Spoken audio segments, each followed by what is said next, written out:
Hello students, आप सभी का हमारे चैनल में स्वागत है। आज मैं आपको 2020 का क्लास 12 का इंटरमीडिएट का रसायन विज्ञान का मॉडल पेपर बताऊंगा कि क्वेश्चन कैसे पूछेगा 2022 में और किस प्रकार का क्वेश्चन पूछेगा।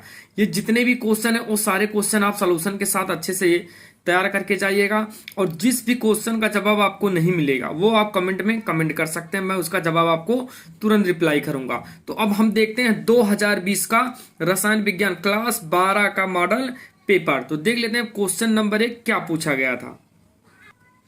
देखिए इसमें प्रश्न नंबर 1 किस प्रकार से पूछा गया। देखिए है इसमें क्वेश्चन, इस प्रश्न के प्रत्येक खंड में 4 विकल्प दिए गए हैं, सही विकल्प चुनकर उसे अपनी उत्तर पुस्तिका में लिखिए। तो नंबर 1 पहला क्वेश्चन है, ठोस ए एक अति कठोर ठोस तथा गलित अवस्था में विद्युत रोधी है और बहुत उच्च ताप पर पिघलता हुआ किस प्रकार का ठोस है। तो ये होता है सह संयोजक ठोस। ठीक है, अगला देखिए, अगला प्रश्न है, निम्न में न्यूनतम हिमांक वाला विलयन है। तो निम्न में सबसे न्यूनतम हिमांक वाला विलयन होता है पोटेशियम सल्फेट।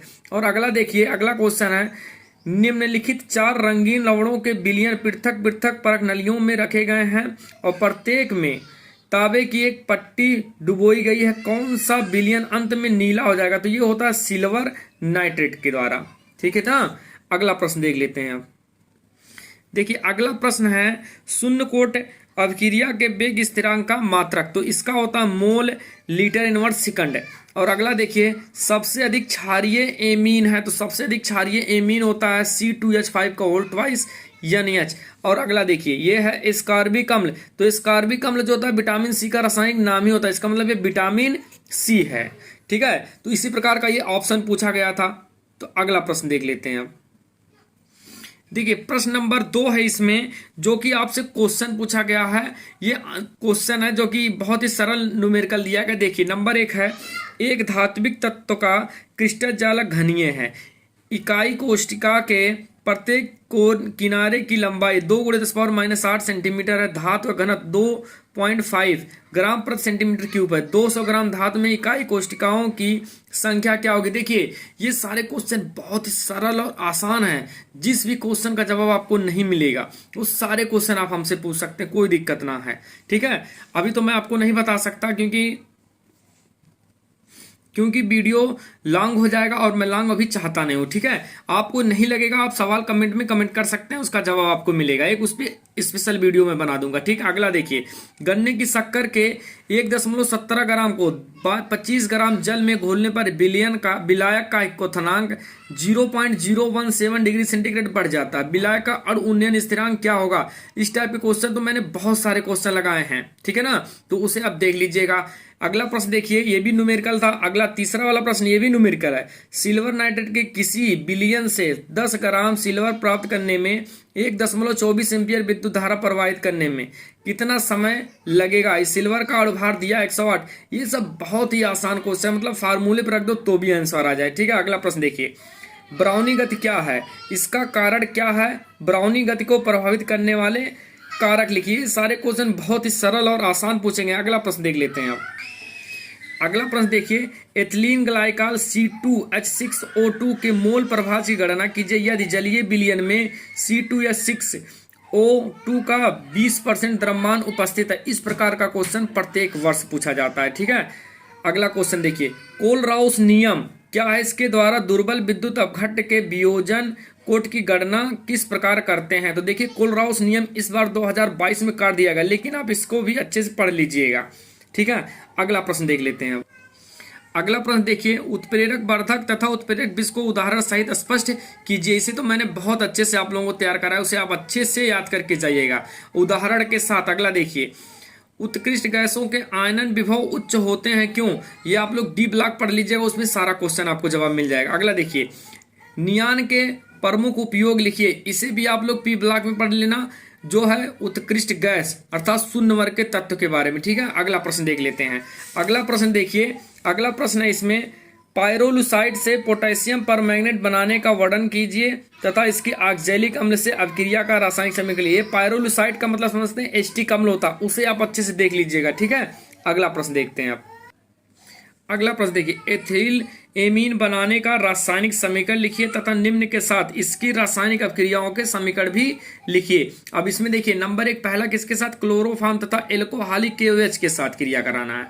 अगला है नाइट्रस अम्ल के साथ। ये सारे क्वेश्चन आप अच्छे से तैयार करके जाइएगा, ठीक है। अगला देखिए, योगात्मक बहुलकीकरण क्या है, नायलॉन 66 और टेफ्लॉन बनाने के रासायनिक समीकरण लिखकर उनके उपयोग लिखिए। तो ये बहुलक का क्वेश्चन है, 2022 में से काट दिया गया, इसे आपको नहीं पढ़ना है। अगला देखिए, पूर्तिरोधी है ना, ये पूर्तिरोधी विसंक्रामिक तथा अजैविक प्रतिजैविक क्या है, प्रत्येक का उदाहरण देखिए। देखिए ये भी आपका एक लास्ट क्वेश्चन था जो कि आपका एक रिलेटेड होता है पूर्तिरोधी से, मतलब प्रतिजैविक के नाम से लेसन चलता है, तो जो 2022 में काट दिया गया, इसे भी आपको नहीं तैयार करना है। तो अगला प्रश्न देख लेते हैं। अगला प्रश्न है, अभिक्रिया की आणविकता और कोट को परिभाषित कीजिए और दोनों में अंतर स्पष्ट कीजिए। इसे आप अच्छे से, बहुत ही आसान से इसको याद करके जाइए, क्योंकि ये क्वेश्चन नियर अबाउट प्रत्येक वर्ष पूछा जाता है। और इसके बाद ये भी क्वेश्चन, सिद्ध कीजिए कि प्रथम कोट की अभिक्रिया का 3/4 पूर्ण होने में लगा समय उसकी अर्ध आयु का 2 गुना होता है। भाई ये जितने भी क्वेश्चन अच्छे से याद करके जाइएगा, बहुत अच्छे सरल से, एकदम सरल भाषा में, ठीक है। जिस भी क्वेश्चन का जवाब नहीं मिलेगा, आप मेरा वीडियो 500 लाइक कर दीजिए, मैं आपको एक एक क्वेश्चन का जवाब दूंगा सॉल्यूशन के साथ। अगला देखिए, हेमेटाइट और सिडेराइट का सूत्र लिखिए। फिलहाल ये आप लोगों का तत्वों का निष्कर्षण रिलेशन है जो 2022 में काट दिया गया, इसे भी आपको नहीं पढ़ना। अगला देखिए, उपसा संयोजन यौगिकों के वर्णन सिद्धांत की अभिधारणाएं लिखिए तथा निम्न यौगिकों का UPSC नाम लिखिए। ये तो आप 100 में 100% याद करके आ जाइएगा। ये क्वेश्चन प्रत्येक वर्ष पूछा जाता है, या तो वर्णन का सिद्धांत पूछा जाएगा या तो PVT पूछा जाएगा, और ये 2 क्वेश्चन तो हमेशा आएगा भाई, IPSC नाम लिखनी। अलग देखिए, सैंडमायर विधि द्वारा क्लोरोबेंजीन बनाने का रासायनिक समीकरण लिखिए। AlCl3 की उपस्थिति में क्लोरोबेंजीन की HNO3 नाइट्रिक अम्ल तथा CHCl3 से होने वाली अभिक्रियाओं के रासायनिक समीकरण। फ्रियान का सूत्र और उपयोग लिखिए। तो सारे क्वेश्चन बहुत ही आसान है, इसे आप क्लोरोबेंजीन में देख लीजिएगा, सारे आंसर पा जाएंगे। और ये फ्रियान इसमें भी देख लेना, पहले लेसन में मिलेगा, सेकंड पेपर में। देखिए अगला प्रश्न है, प्राथमिक एमीन और एल्कीन से प्राथमिक एल्कोहल के विरचन की विधियां लिखिए तथा प्राथमिक एल्कोहल की निम्न के साथ अभिक्रिया लिखना है, ठीक है। प्राथमिक एमीन नंबर 1 किसके साथ, RCOOH, और अगला है HEX, ठीक है। और इसमें अगला देखिए, एल्कोहल के प्रमुख उपयोग लिखिए अथवा बेंजीन डाइएजोनियम क्लोराइड से फिनाल का विरचन लिखिए। फिनाल की निम्न के साथ होने वाली अभिक्रियाओं के रासायनिक समीकरण लिखिए। जैसे नंबर 1 KOH की उपस्थिति में क्लोरोफॉर्म।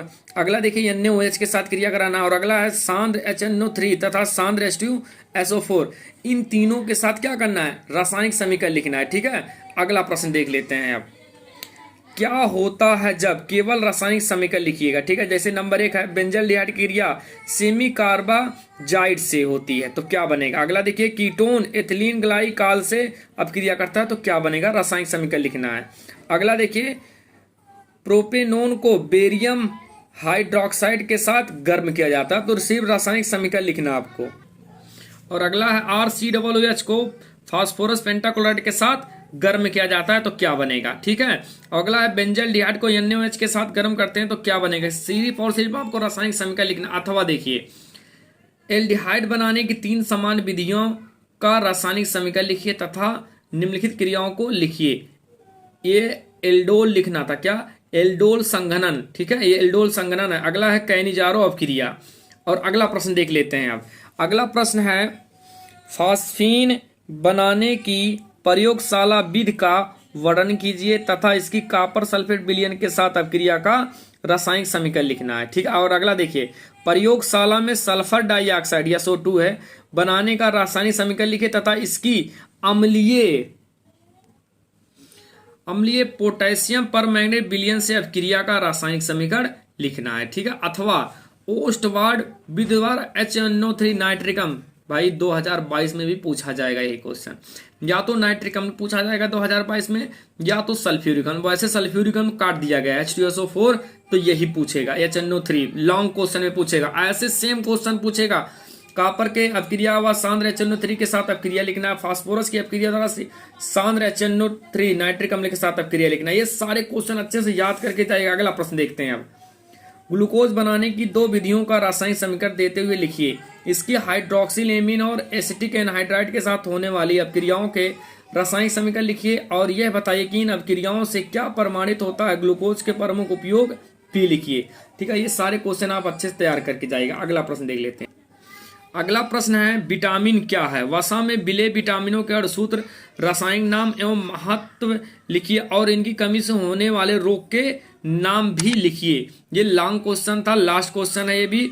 तो इसी प्रकार का वीडियो पाने के लिए आप लोग हमारे चैनल को लाइक, सब्सक्राइब और शेयर करना ना भूलें। वीडियो देखने के लिए